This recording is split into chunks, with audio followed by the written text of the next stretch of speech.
This is a Civil Defense message for Tuesday, June 26th at 6 in the morning.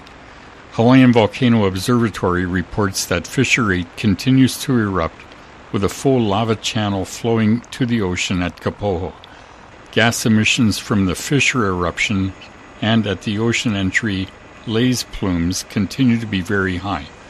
Currently, there is no immediate threat, but persons near the active flow should be prepared and heed warnings from Civil Defense. To report your home or property damaged or destroyed, please call the Hawaii Real Property Tax Office at 961-8201.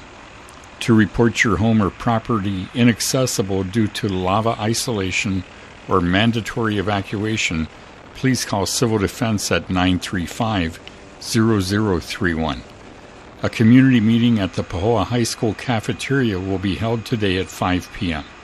We are on watch 24 hours a day for your safety. Thank you for listening. This is your Hawaii County Civil Defense.